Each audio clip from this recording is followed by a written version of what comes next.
Cuomo today came out in support of the Obama administration's push to reduce the over-reliance on standardized tests.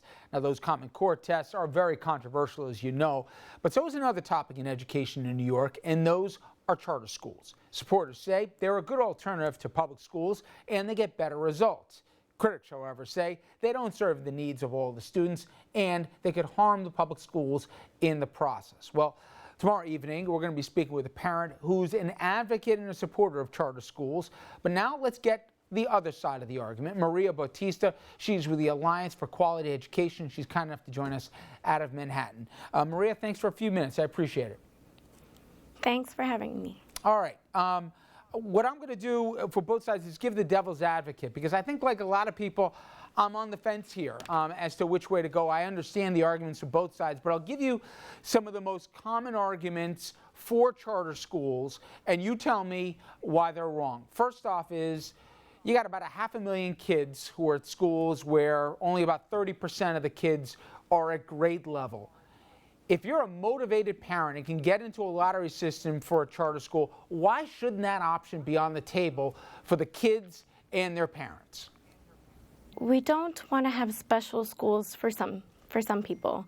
For some motivated parents, we want excellent schools and we want high quality schools for every single parent, regardless of what district they live in. And the reality is that we've been underfunding our public schools for years and years, right? And then call them failures.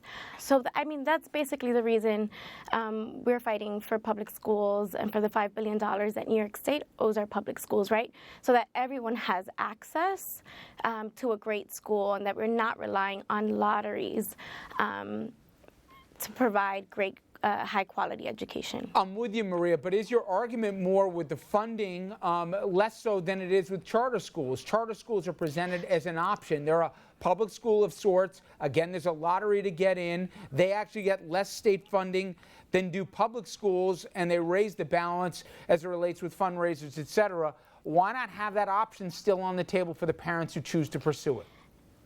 Well, what we're seeing is that more and more funding is being siphoned from our public schools. Our public dollars are being funneled into these privately run, publicly funded charter schools, and that absolutely impacts our public education system.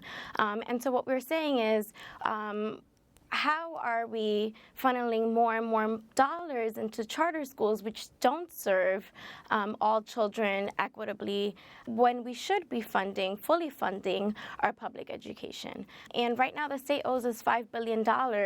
We should be focused on those public schools that serve the majority of our students here in New York State, and that's our argument.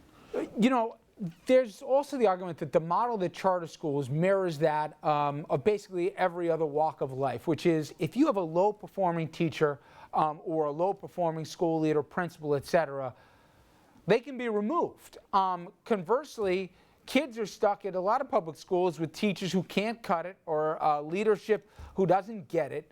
Wouldn't you rather, for let's say your kids, if you have them in public schools, to say, you know what, this science teacher, she's mailing it in. This principal, he hasn't done right here and the numbers don't back it up in terms of success. Let's bring in the best kind of people who could and even reward those people more handsomely if they are going above and beyond. Why not that instead of the model right now where it's so hard to get rid of somebody who's a bad educator?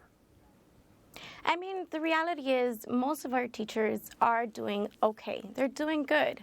And what we want to show them is that we appreciate them and we support them. And that's what we want to focus on. We want to focus on the professional development, really supporting the schools in the way that they deserve, and not penalizing schools and relying on state tests, which don't really, get to the heart of how well a student is doing, right?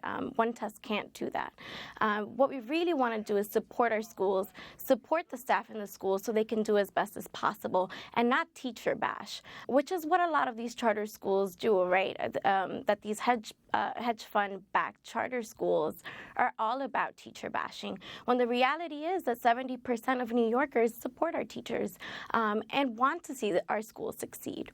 Last thing, Maria, do you think that you can have charter schools and public schools coexist, or does it have to be one or the other?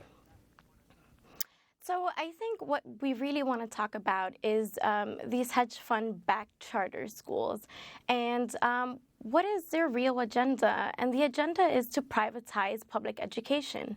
And so, no, if you have these people that are supporting these schools for the purposes of dismantling public education, absolutely not.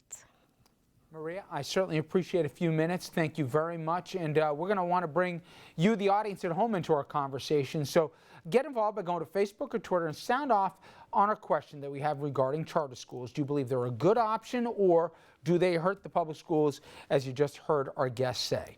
Coming up next, everyone, you will meet an amazing person, a local father who lost his son in Iraq, and how he has both got Congress and the president to honor his late son's memory and those of other families in the same terrible situation.